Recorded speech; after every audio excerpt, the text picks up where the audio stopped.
নেতামশাই। শিউরে উঠল পরশ। দুহাতে ফোন আঁকড়ে ধরে বিছানা থেকে বাইরে এলো। ক্রমাগত অতি উৎসাহী হয়ে বলল, হ্যাঁ বলো, আমি শুনছি। কি হয়েছে তোমার? ওপাশ থেকে নীরবতা ভেসে আসলো। বেশ কিছুক্ষণ পর বলল, আমি আপনার সাথে দেখা করতে চাই, আপনি কি আসবেন? কোনো রকম উত্তর না দিয়েই ফোন রেখে শার্টের কাছে ছুটল পরশ। গায়ে পড়ে কোনো রকমে রেডি হয়ে ছুটল বাইকের দিকে। অর্ধ পথ যাওয়ার সাথে সাথেই ব্রেক কষল পরশ। সামনেই রাস্তার পাশে দাঁড়িয়ে আছে স্পর্শী। বাইক রেখে কোনো রকমে নেমেই স্পর্শীর কাছে এলো। মুহূর্তেই কলিজাটা মোচড় দিয়ে উঠল। স্পর্শীর চুলগুলো অনেক ছোট, ঘাড় অব্দি রয়েছে সেগুলো। পরশ কাপা হাতে চুলগুলো ধরে জিজ্ঞেস করলো, এ কি, তোমার লম্বা চুল কোথায় স্পর্শিয়া? চুল তো ছোট কেন? কেন কেটেছ? বিনিময়ে কোনো উত্তর না দিয়ে হাসলো স্পর্শী। পরশ অবাক হলো। স্পর্শীর ভ্রু, পিসি থেকে শুরু করে গায়ের কোনো লোমই ঠিক নেই। বিস্ময়ে হতভম্ব হয়ে কিছু বলার প্রয়াস করতেই দেখলো মাথার যেটুকু চুল ছিল তাও নেই। কোনো চুল নেই স্পর্শীর শরীরে। চিৎকার করে উঠল পরশ, বলল, এসব কি হচ্ছে? এসব কি? স্পর্শী এগিয়ে আসলো, জড়িয়ে ধরলো পরশকে। কাতর কণ্ঠে বলল, আজ এতগুলো বছর পর কেন এলেন আপনি? এর আগে কেন আসলেন না? আমার কথা কি একটুও মনে ছিল না আপনার? আমি কত বছর ধরে অপেক্ষা করছি আপনার জন্য। কতটা অসুস্থ ছিলাম, কেন একটু আসলেন না? পরশ দুহাত দিয়ে মাথা চেপে ধরলো। উফ, এতগুলো বছর কিভাবে হয়ে গেল? কেন সে আসলো না স্পর্শীর কাছে? কাতর কণ্ঠে জিজ্ঞেস করলো, কি হচ্ছে তোমার? আমাকে বলো। আমার ক্যান্সার নেতামশাই, লাস্ট স্টেজে আছি আমি। ডাক্তার বলেছে আর কয়েকদিন বাঁচব। মিথ্যে, মিথ্যে বলছো তুমি। আমার সাথে ছলনা করছো। যদি বিয়ে করবেই না তো যাও, বাধা দেবো না। কিন্তু এরকম ভয়ঙ্কর কথা বলো না প্লিজ। বলো না, বলো না, বলো না। আচমকাই লাফিয়ে উঠল পরশ। সারা শরীর ঘেমে নিয়ে একাকার হয়ে গেছে। আতঙ্কে মুখ পাংশুটে হয়ে গেছে। দুহাত দিয়ে দেওয়াল হাতড়ে লাইট জ্বালিয়ে নিল। এরপর রুমের মেঝেতে হাত পা ছড়িয়ে বসে রইল। কতক্ষণ বিছানা থেকে ফোন নিয়ে অনবরত কল করতে লাগলো পরিচিত নাম্বারটিতে। প্রায় 5-6 বার কল করার পর রিসিভ হলো। ওপাশ থেকে কেউ ঘুম ঘুম কণ্ঠে বলে উঠল, বলুন। আমি দেখা করব, আমি এক্ষুনি দেখা করবো স্পর্শিয়া। তুমি কোথায় আছো? আমি আসছি। চমকে উঠে বসলো স্পর্শী। বিরক্ত কণ্ঠে বলল, আরে আজব তো, কেন আসবেন আপনি? আর কি কারণে? ফোন রাখুন। চিৎকার করে উঠল পরশ। হুঙ্কার ছেড়ে বলল, বললাম না দেখা করবো তোমার সাথে। আর এক্ষুনি তুমি বাইরে আসলে আসো, নইলে আমি তোমার বাড়ির মধ্যে ঢুকে যাব সবার সামনে। ঝামেলা হলে হোক, আই ডোন্ট কেয়ার, কিন্তু আমি দেখা করবই। তুমি আসবে কিনা? বিস্ময়ে হতভম্ব হয়ে গেল স্পর্শী। ঘড়ির কাঁটার দিকে তাকাতেই আরো ঘাবড়ে গেল। শান্ত কণ্ঠে বুঝিয়ে বলল, আপনি কি পাগল হয়ে গেছেন? রাত 4টা বাজে এখন। এখন কিসের দেখা করবেন? হুঁশ ফিরল পরশের। ঘড়ির দিকে তাকিয়ে কিছুটা শান্ত হলো। বলল, আচ্ছা, সকালে দেখা করবো তাহলে। তুমি কোথায় আসবে বলো? তুমি কি বাইরে আসবে নাকি আমি তোমাদের বাড়িতে আসবো? কোনটা পছন্দ হচ্ছে তোমার? আরে মহা মুশকিল তো, ঠিক আছে করব দেখা সকালে। আপনি কোথায় আসবেন না আমি ফোন করে দেব, খবরদার বাড়ির আশেপাশেও আসবেন না। চুপচাপ এখন ঘুমাতে দিন তো, রাখছি। পাগলামি ছেড়ে নিজেও ঘুমান। আসবে তো সকালে? ওকে ফাইন, আসবো সকালে। বাই। কেমন আছো? অবশ্যই ভালো। কেন, খারাপ থাকার কি কোনো কথা ছিল নাকি? হিয়ালি করবেন না। কি বলবেন বলুন। আমি এমনিতেই অনেক রিস্ক নিয়ে এখানে এসেছি, দ্রুত যেতে হবে। পরশ শান্ত দৃষ্টিতে স্পর্শের দিকে তাকালো। তার মুখভঙ্গি প্রতিক্ষণে ক্ষণিক অবাক করার জন্য যথেষ্ট। নিজ বিয়ের কথা বলে যেখানে সেই প্রতিনিয়ত বিচ্ছেদ বেদনায় ধুকে ধুকে মরছিল, সেখানে স্পর্শী কতটা স্বাভাবিক। এই স্বাভাবিকতা যেন প্রতিনিয়ত তাকে কষ্ট দিতে সক্ষম। পরশ হাঁসফাঁস করে উঠল। কণ্ঠে নমনীয়তা এনে নিচু স্বরে বলল, স্পর্শী, আমি বিয়েটা করিনি। হ্যাঁ, এটা সত্য যে তোমার উপর রাগ করে বিয়ের সিদ্ধান্ত নিয়েছিলাম, কিন্তু পারিনি।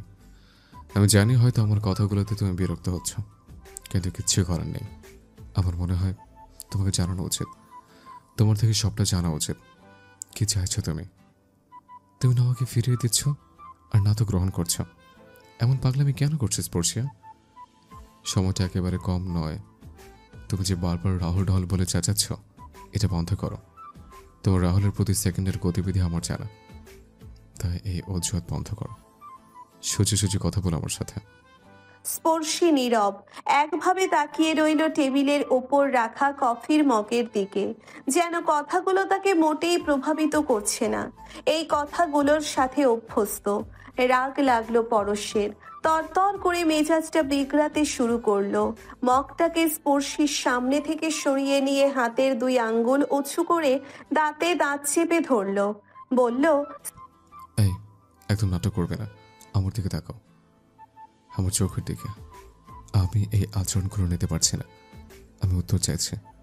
একটা কথা তো ক্লিয়ারই, যে তুমি আমার ব্যবহারে, আমার অনুভূতিতে মোটেও বিরক্ত নও। থাকলে কখনো এখানে আসতে না। তাহলে এত লুকোচুরি কেন? কেন করছে এরকম? কি চাও তুমি? তোমার ভেতরে চলছেটা কি? স্পর্শী সুচালো দৃষ্টি ফেলল, শান্ত কণ্ঠে বলল, আপনি পাগলামি করছেন কেন? আপনি জানেন না এটা সম্ভব নয়, তারপরেও কেন? হুঙ্কার ছাড়ল পরশ। টেবিলের উপর স্পর্শীর রাখা হাতটাকে হিংস্র হয়ে ধরতে গিয়েও নিজেকে সামলে নিল। রাগটাকে কমাতে টেবিলের উপর সর্বোচ্চ আঘাত করল। সম্ভব তো চাইলে অবশ্যই সম্ভব, কিন্তু তুমি চাইছো না। আমি নিয়ে খেলছো। আমার অনুভূতির মধ্যে তুমি মজা খুঁজে বেড়াচ্ছ। আমার মুখ থেকে ঠিক কি শুনতে চাইছেন আপনি? এটাই তো, যে আমি আপনাকে ভালোবাসি কি না? হ্যাঁ, ভালোবাসি। ভালো লাগে আপনাকে। আপনাকে বিয়ে করতে আমার কোনো সমস্যা নেই, কিন্তু সমস্যা হচ্ছে আমার আপনার পরিবারের। আর এই সমস্যাটা আপনারা নিজেরাই ক্রিয়েট করেছেন। ব্যাস, সেটার ভুক্তভোগী হচ্ছি আমি আর আমার বোন। একটু থেমে কাতর কণ্ঠে, এমপি সাহেব, আপনি আমার সিচুয়েশনে নেই, তাই বুঝতে চাইছেন না। আমার ফ্যামিলির সাথে আমার সম্পর্কটা আবদারের মাঝে সীমাবদ্ধ নয় যে ওরা মানলো না, কিন্তু আমি আপনার হাত ধরে চলে যাব। আজ কতগুলো বছর পর বাবা পেয়েছি, সম্পর্ক পেয়েছি। আমি এটা নষ্ট করতে চাই না। আমার বাবার মুখের দিকে তাকালে আমার কান্না পায়। ইচ্ছে হয় না এই মানুষটার বিরুদ্ধে গিয়ে কোনো কাজ করে ওনাকে আবার একা করে দেই। সাভারে থাকলে বিষয়টা অন্যরকম হতো, কিন্তু এখন আর নেই। আপনি শুধু শুধু এই পাগলামিগুলো করছেন, এতে কোনো লাভ নেই। পারলে আমার বাবার মন জয় করুন। এমন কিছু করুন যাতে উনি স্বাচ্ছন্দ্যে নিজের মেয়েকে আপনার হাতে তুলে দেয়। এছাড়া আর কোনো বিকল্প নেই। আপনি আমার সাথে যোগাযোগ করার চেষ্টা করবেন না প্লিজ। আসছি। ত্রস্ত ভঙ্গিতে টেবিল থেকে উঠে দাঁড়ায় স্পর্শিয়া। মাস্কটাকে মুখে পরে দ্রুত পায়ে বেরিয়ে যায় রেস্টুরেন্টের বাইরে। পরশ নিষ্পলকভাবে তাকিয়ে রইল সেদিকে। ক্লান্ত লাগছে ভীষণ, সাথে এক অদ্ভুত প্রশান্তিও। সে নড়বে না তার লক্ষ্য থেকে। যেখানে স্পর্শিয়া নিজেই তাকে ভালোবাসে, সেখানে সামান্য পরিবার রাজি করানো খুব বেশি কঠিন হবে না। হলে ব্ল্যাকমেইল করবে শামসুল সর্দারকে। বলবে তার জন্যে তার মেয়ে কষ্ট পাচ্ছে। সে নিজের পছন্দকে বিসর্জন দিয়ে বাবার জন্য বেদনার সাগরে ভাসছে, অথচ তিনি বাবা হয়ে অকৃতজ্ঞ। নিশ্চুপ হয়ে বসে আছে আরশি। দৃষ্টি তার আকাশ পানে। আসমানের ওই মেঘের দৃশ্যও যেন ভীষণ সুন্দর হয়ে উঠছে তার কাছে। বারান্দার উপর পাটি বিছিয়ে এক দৃষ্টিতে তাকিয়ে আছে সেদিকে। পাশেই চানাচুরের কৌটোটা। এক হাত দিয়ে গুটি কয়েক মুখে নিয়ে আবারও মেঘ দেখিতে লাগলো।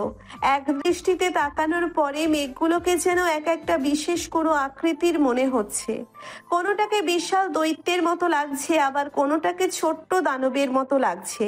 হুট করেই কিছু পড়ে যাওয়ার শব্দ এলো, সাথে সাথে কাঁচ ভেঙে যাওয়ার চুরমার আওয়াজ। আটকে উঠল আরশি। উঠে দাঁড়ালো নিমেষেই। দ্রুত পায়ে রুমে ঢুকতেই সামনে পড়ল পাভেল। তার ঘাবড়ানো মুখশ্রী দেখে নিশ্চিত হলো আরশি।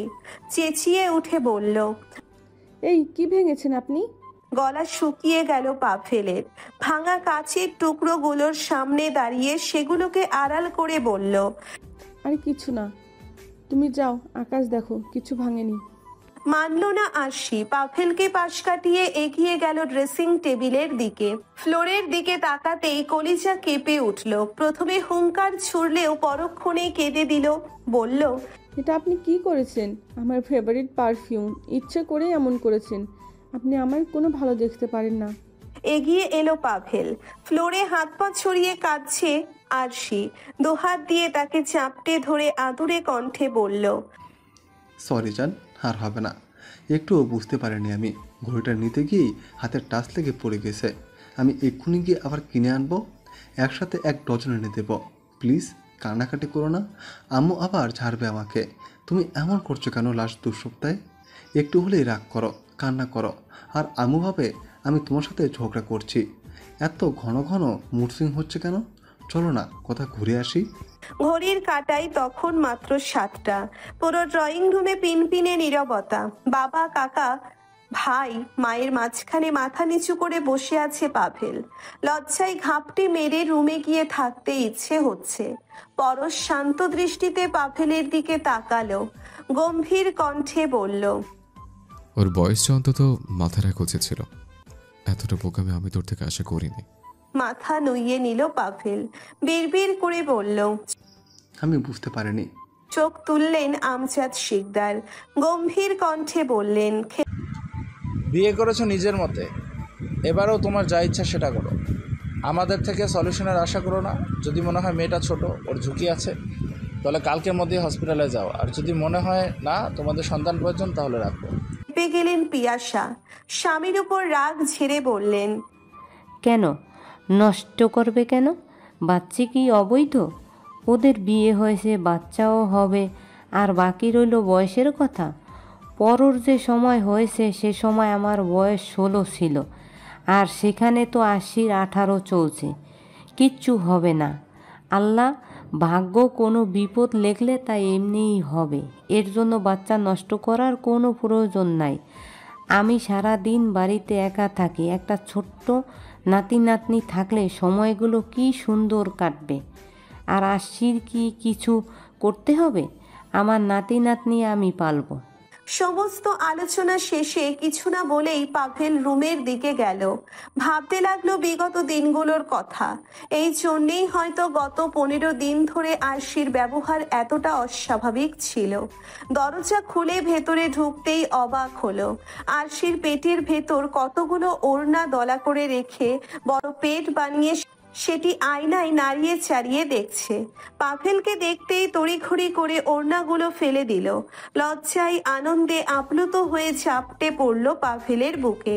উৎফুল্ল কণ্ঠে বলল, দেখছিলাম আমার পেট বড় হলে কেমন লাগবে। পাভেল শুনল। এরপর শান্ত ভঙ্গিতে বলল, বাচ্চাটা আমরা নষ্ট করবো আরশি। তুমি খুব ছোট। এই বয়সে আমি বাচ্চা নিয়ে কোনো রিস্ক নিতে চাই না। বাখারা হয়ে গেল আরশি। ছেড়ে দিল বাঁধন। নিমেষেই উঠে গেল বুক থেকে।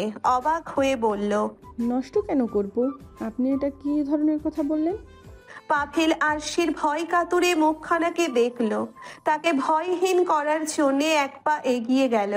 নিমেষেই 2 পা পিছু সরে গেল আরশি। এই মুহূর্তে পাভেল ভাইকে ভীষণ ভয় লাগছে তার।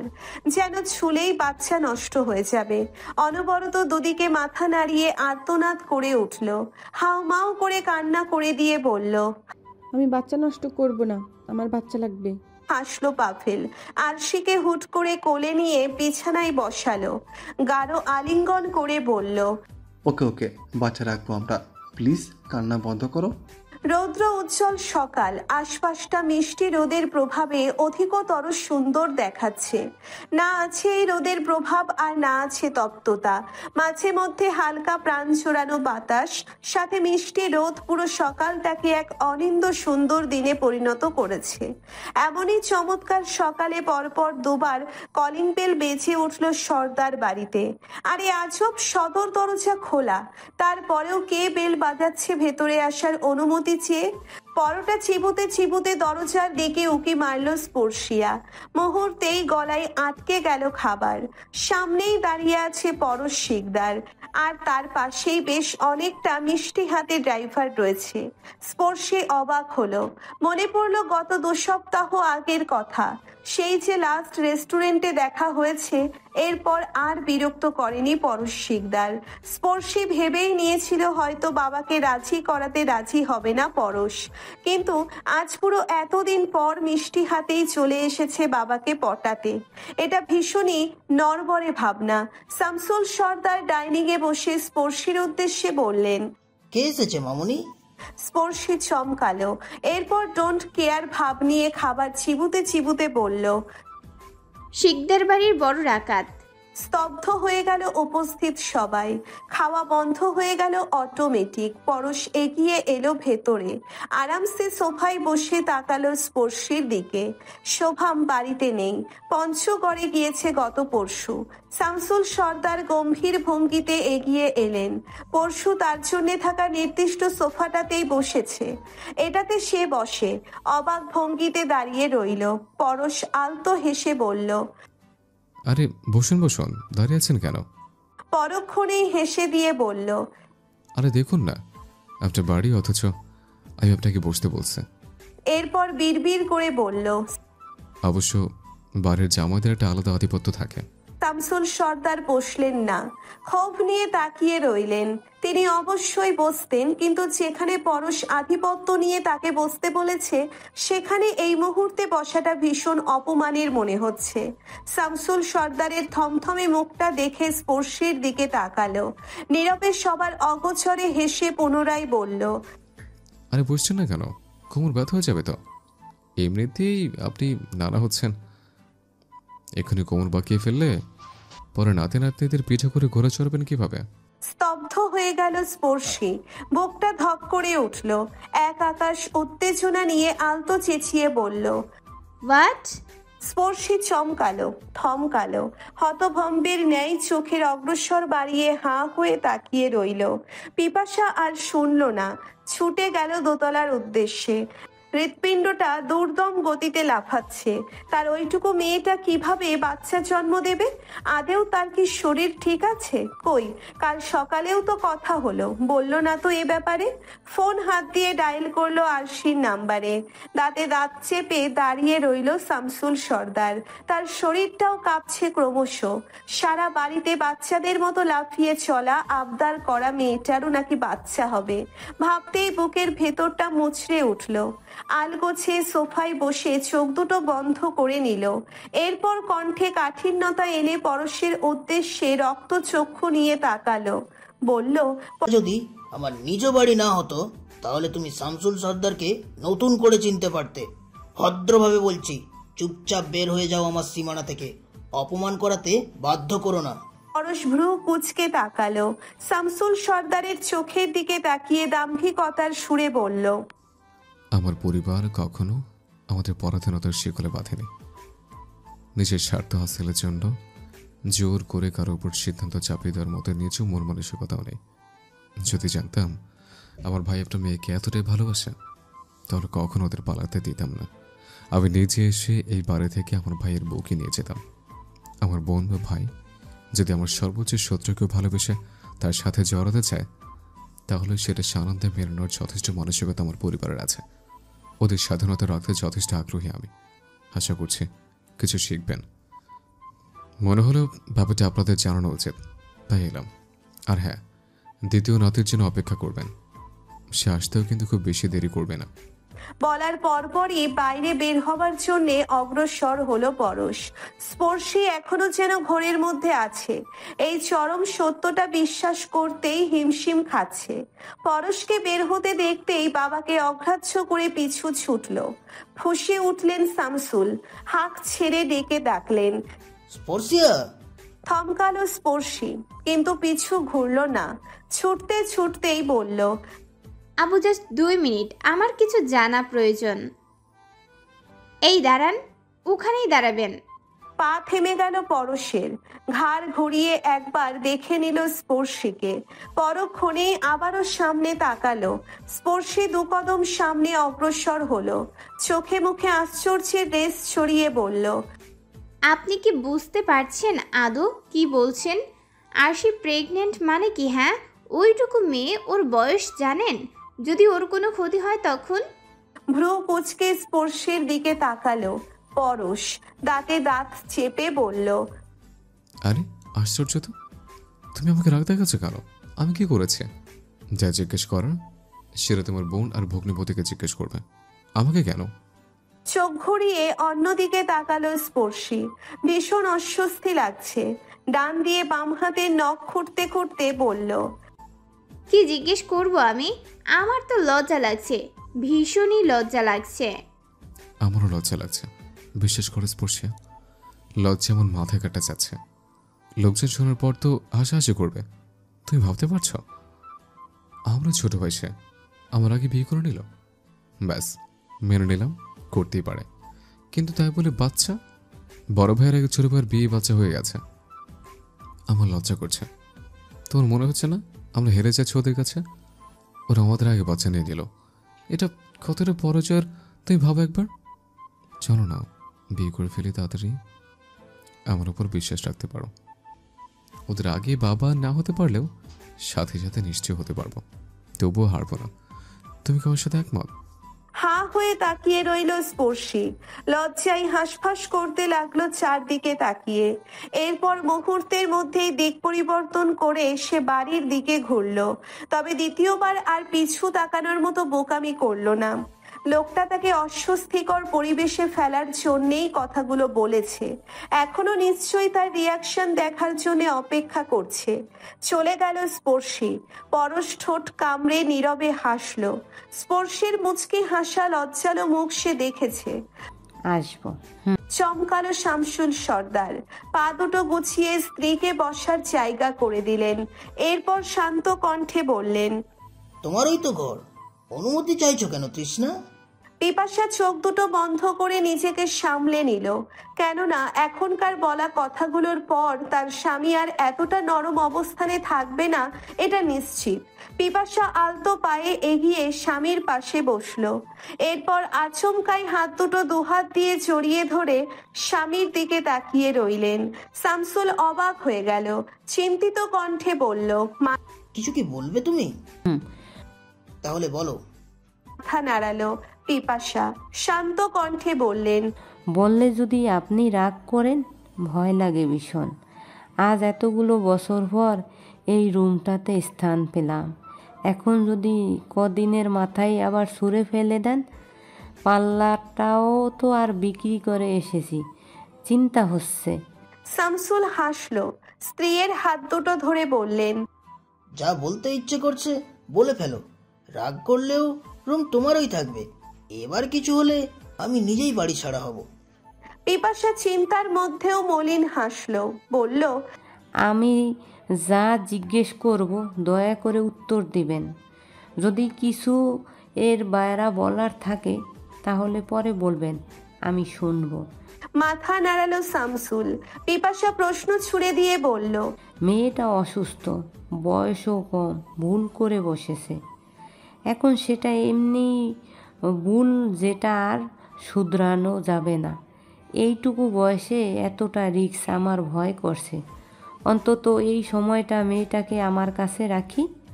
ও বাড়ির সবাই তো হয়তো আপনার মতোই না মেনে বসে আছে। মেয়েটা কিচ্ছু বোঝেও না। ওকে কি এখানে আনা যায় না? ক্রুদ্ধ চোখে তাকালো শামসুল। কণ্ঠে কাঠিন্যতা এনে বলল, না, যায় না। তাহলে আমি আমার মেয়ের কাছে গিয়ে কদিন থাকি। আমার মনটা কেমন ছটফট করছে। বুকটা মুচড়ে উঠল শামসুলের। ভালো তো তারও লাগছে না। মনে হচ্ছে খারাপ কিছু ঘটবে, কিন্তু মুখে আনলো না। এবারেও কাঠিন্যতা নিয়ে বলল, না, তুমি যাবে না। যেখানে মেয়ের বিয়েই মানিনি সেখানে মেয়ে জামাই বাড়ি বলে কিচ্ছু নেই। ওটা আমার শত্রুর বাড়ি। ওরা ইচ্ছে করে আমার মেয়েটাকে ফাঁসিয়েছে যাতে আমি ওদের কাছে নত থাকি। আশ্চর্য, নত থাকার প্রশ্ন এলো কোথা থেকে? আর থাকবেই বা কেন? আর ওদের সাথে আপনার রাজনীতিভাবে বিরোধিতা, তাই বলে সেটা ব্যক্তিগত পর্যায়ে কেন নেবেন? ওরা কি কখনো আপনাকে ব্যক্তিগত বা পারিবারিকভাবে আঘাত বা অপমান করেছে? তাহলে কিসের শত্রুতা? জনগণ যাকে বেশি ভোট দেবে সেই হবে, এতে শত্রুতার কি আছে? না, নেই ব্যক্তিগত শত্রুতা। তো তাই বলে কি এই বিয়ে মেনে নেব আমি? হতাশ হলো পিপাসা, চিন্তিত কণ্ঠে বলল, কেন মানবেন না? ছেলেটা কি খারাপ? ও কি চরিত্রহীন? এর আগে আশীর্বাদে কোনো মেয়েকে নিয়ে কি কিছু রটেছিল? নাকি খুন ডাকাতি করছে?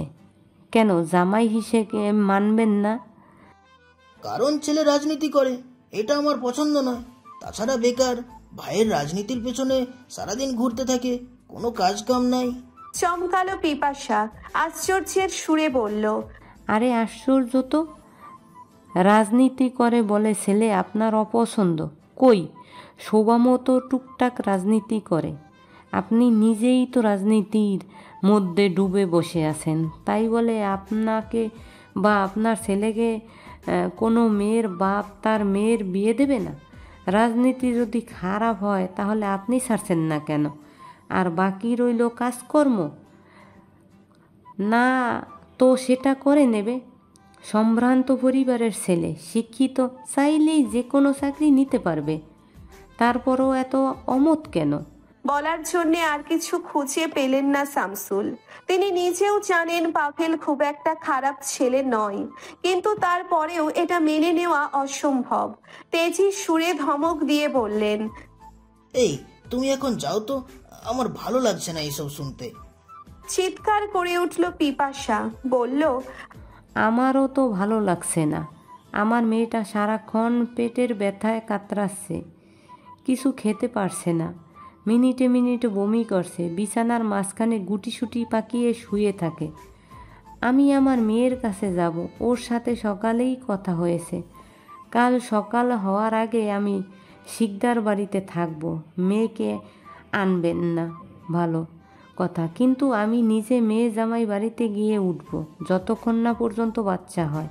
হা হয়ে তাকিয়ে রইলেন শামসুল। স্ত্রীর এই তেজ দেখে ভীষণই অবাক হয়েছেন তিনি। ক্রোধ মিশ্রিত কণ্ঠে বললেন, যাও, তবে ও বাড়িতে গেলে আর আমার সাথে কথা বলবে না, মনে থাকবে। চমকে গেল পিপাসা, পরক্ষণেই পূর্বের মতো তেজ বহাল রাখলো, বলল, স্বামীও আমার, মেয়েও আমার। কথা বললে সবার সাথেই বলবো, দেখি কে আটকায়। এরপর থমথমে পায়ে নিচে চলে গেল। কোনো দিকে না তাকিয়ে সোজা স্পর্শীর রুমের দিকে গেল। শুয়েছিল সে, মাকে দেখতেই উঠে বসলো, মাথা চেপে ধরে বলল, কিছু বলবে? হ্যাঁ, কিন্তু তোর আবার কি হলো? জানি না, মাথাটা ধরেছে খুব, ঘুমাবো। কিছু বললে তাড়াতাড়ি বলো। পিপাসা উঠে নিজের রুমে গেল। ওষুধের পাতা নিয়ে আবারও স্পর্শীর কাছে এলো। দুটো প্যারাসিটামল হাতে ধরিয়ে দিয়ে বলল, দুটোই খাবি, এরপর একটু ঘুমা, ঠিক হয়ে যাবে।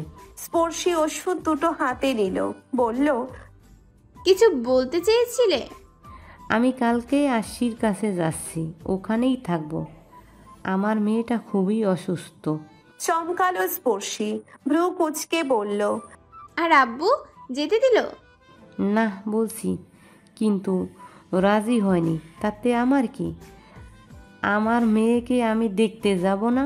তুই জানিস মেয়েটা নাকি কাল থেকে পেটে ব্যথায় কাতরাচ্ছে, কিছু খেতে পারছে না, বমি করছে, বিছানার মাঝখানে গুটিসুটি মেরে শুয়ে থাকে, কাউকে চেনে না, জানে না, অচেনা জায়গা, কি করছে কে জানে। বলেই কান্না করে দিল। স্পর্শীর ভেতরটা কেমন ওলট পালট হয়ে যাচ্ছে। বুকের বাপাস থেকে সূক্ষ্ম এক চিনচিনে ব্যথা অনুভব করলো। চোখ বন্ধ করে শুয়ে পড়ল। মায়ের উদ্দেশ্যে শান্ত গলায় বলল, জানালাটা বন্ধ করে দাও, আলো আসছে ভীষণ। একটু থেমে, আর হ্যাঁ, কাল আমিও যাব তোমার সাথে। বিরক্তিকর আধুনিক যন্ত্রটি পরপর দুবার বাজলো, অথচ দরজা খোলার কোনো নাম নেই। কেউই আসছে না সদর দরজা খুলতে। আশ্চর্য, এই ছুটির দিনেও সাত সকালে কে এলো আবার বিরক্ত করতে? নিশ্চয়ই রাজনৈতিক ছেলে পেলে হতেই পারে। আলগুছে পা গুছিয়ে সোফায় বসলো প্রেমা। রিমোট দিয়ে টিভিটা অফ করে সেখানেই বসে রইল। না, কারো আসার নাম নেই। হুট করেই শোনা গেল ঝাঝালো আওয়াজ, যেটার উৎপত্তি স্থল আপাতত রান্নাঘরে। মা চিৎকার করে তার উদ্দেশ্যে বলছে,